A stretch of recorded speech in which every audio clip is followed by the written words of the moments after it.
Sarah said, he really wanted to have a baby right away. I wouldn't leave him for work like you do, so I told him I wanted to have a baby with him.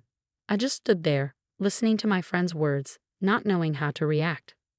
We had our issues, but I still loved my husband, and I thought we had a good relationship, but it seemed I was the only one who thought that way. My name is Lily. I'm 30 years old, and I work as a system engineer. A year ago, I married Jack. We were college friends, but after graduation, we lost touch for a while. We ran into each other again 3 years ago and kept in touch since. Jack can be a little controlling sometimes, but he's cheerful and kind. I was tired from work, and I liked how his positive energy made me feel better. About a year into our relationship, Jack asked if I wanted to move in with him. I felt lonely because we didn't get to spend enough time together, so I said yes. But then his mom stepped in. No, it's not right. You shouldn't live together before marriage. If you want to live together, get married first, she said. I was confused by what Jack's mom said. In some ways, I thought she had a point, but I didn't like how she was trying to control her 27-year-old son. My parents always let me make my own decisions, so her interference was strange to me. What bothered me even more was how Jack just went along with her opinion. Well, how about we get married then? After talking it over, I learned that many people think like his mom. In the end, I decided to marry Jack because I loved him and wanted to be with him. But that didn't solve everything. His mom continued to get involved in our new home. It should be near Jack's work. It should be close to my house. She even wanted us to buy a house. I couldn't take it anymore, so I decided to talk to her directly.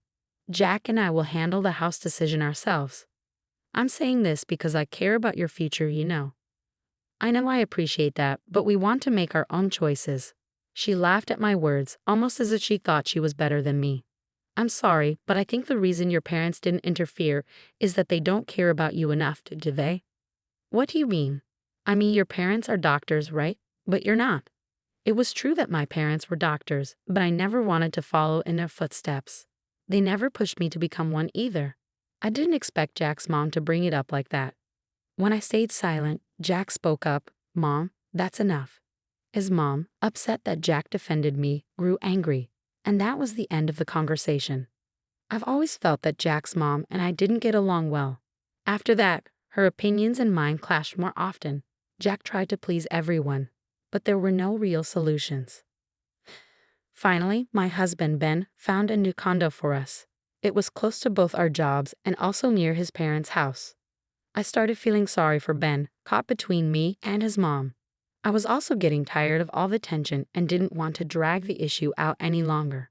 We decided to buy the condo that Ben had worked so hard to find for us. Ben's mom was unhappy about it not being a house, but she backed off after Ben's dad warned her. We spent most of our savings on the condo's down payment, but we were happy with the convenience of the new place. But the issues with my mother-in-law were far from over. She had always been involved in our lives, and I soon realized she had been holding back before we got married. Once we were married, she started sending me daily messages like, "Are the kids here yet? When are you going to quit your job?" The stress of it all made me talk to Ben about it. "I don't think Mom means to upset you," Ben told me. That's when I realized Ben wasn't much help when it came to dealing with his mom. I told his mom that we would decide about kids on our own and that I wasn't planning to quit my job. She cried to Ben, saying, "I'm just trying to help her, but she doesn't listen to me at all. Lily must have always hated me. She's paranoid." Ben didn't fully believe his mom, but he said, "Mom's sensitive, so please be gentle with her." I realized he didn't truly understand his own mom. How could she be sensitive when she was so pushy? I got fed up and decided to stop dealing with her. Whenever she tried to talk to me, I would say, "Please ask Ben." But I knew I couldn't live like this forever. Then my boss told me about a job opportunity overseas. I really wanted to go, so I begged Ben to let me. At first he was hesitant, but I kept trying to convince him. "Honey, I'll work on improving my relationship with your mom when I get back." Eventually, I convinced him, even though it was only for a year. I was thrilled about the opportunity. 6 months later, my job was going well, and I was really enjoying it. Then, I got an unexpected phone call. "It's been a while, Lily. Remember me?" "Vicky." "Of course, it's been so long." "What's up?" It was Vicky from college. I hadn't heard from her since graduation. I was happy to hear from an old friend, but I wondered why she was calling me. I'm dating Ben. What? Ben said he was going to divorce you. So Lily, if he asks for a divorce, don't fight it, Vicky said, shocking me. Wait, what? You're dating Ben. Does that mean you're having an affair? No, it's not just an affair. I've loved him for years. If you hadn't come into the picture, I would have married him by now. Vicky's words left me speechless. I remembered hearing a rumor back in college that Vicky liked Ben, but that was 7 years ago, and she had a boyfriend at the time. I had completely forgotten about it. Vicky went on, upset. She had been in love with Ben since college, but he had a girlfriend, so she gave up and found her own boyfriend. When she heard Ben broke up with the girlfriend, she thought this was her chance. But then, Ben ended up dating and marrying me. I've always loved him, but I thought I had to give up when you two got married. But then I found out you were going abroad, and I couldn't just sit back anymore. I remembered Vicky as sweet and quiet, so I was shocked by how bold she was now.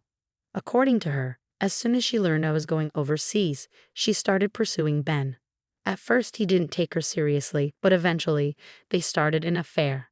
I'll give you alimony, but you need to leave Ben, she said. Wait, I'm confused. This is too much to handle. I need time to process this, I replied, overwhelmed. Vicky kept talking, but I hung up the phone. From the call, it seemed like Vicky was really attached to Ben. If I believed her, she and Ben were having an affair. But I didn't think it was wise to trust her side of the story without hearing Ben's. I decided I'd talk to Ben when I could, but I didn't realize how much Vicky was invested in him. Then Vicky sent me an audio file. When I listened to it, I heard my ex-husband, Ben, saying he wanted to divorce me and marry Vicky. She also sent me photos of them together, looking very close. There were also conversations between Ben, Vicky, and my mother-in-law. My mother-in-law had always been against me going abroad, and it turned out she wanted me to divorce Ben so Vicky could marry him. The conversation was full of nasty comments about me, and I knew then that I had no choice but to divorce Ben. I needed to come home to take care of the formalities, but I was busy with work and couldn't take time off. Just when I was struggling, I received a call from Ben. I nervously picked up the phone. Hey, it's me, Lily. I filed for divorce, he said. What? And I'm taking the house. You can stay there and work. Even if you come back, you won't have a place to stay. I was shocked by what he said. What do you mean you filed for divorce? Isn't that ridiculous? At first, I was shocked, but then I felt a sense of relief. With Ben taking this step, I wouldn't get any more pictures or audio from Vicky.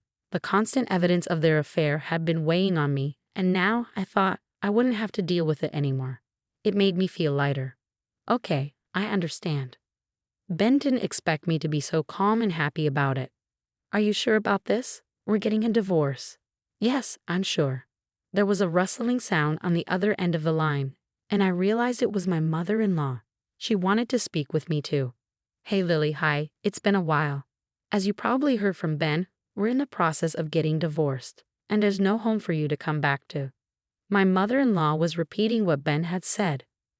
I didn't want to say anything to her, so I stayed quiet. She took advantage of my silence to keep talking.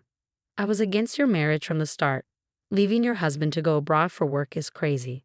I told you to have kids right away, but you wouldn't listen. You're the reason for this divorce. Don't expect any alimony from me.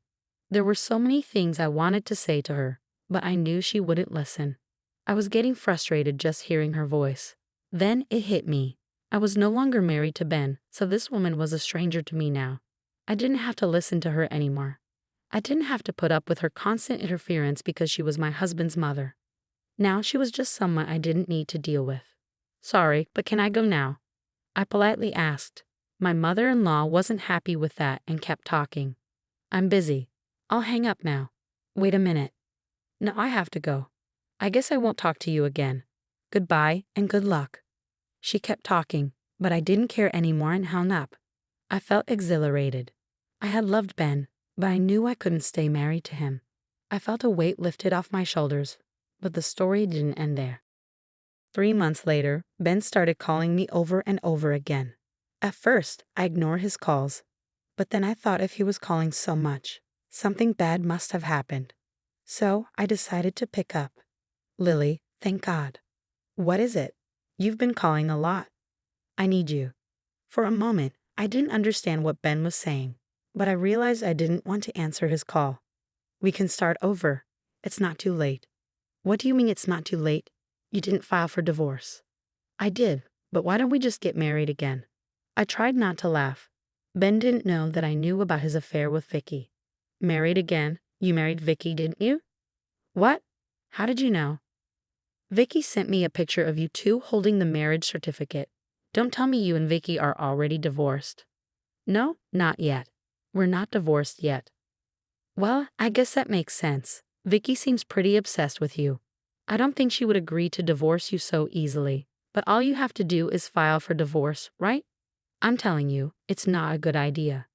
Then what am I supposed to do? Why don't you just be happy with Vicky? She seems to get along well with your mom. Besides, she loves you a lot, doesn't she? I wanted to say so much to Ben, but I didn't want to be involved with him anymore. I don't want to be with her anymore. That's impossible. Vicky tricked me. Tricked you? What do you mean? I asked my ex-husband Ben, unsure of what he meant. He thought he could get a lot of money by marrying Vicky. I had a pretty good idea about the money.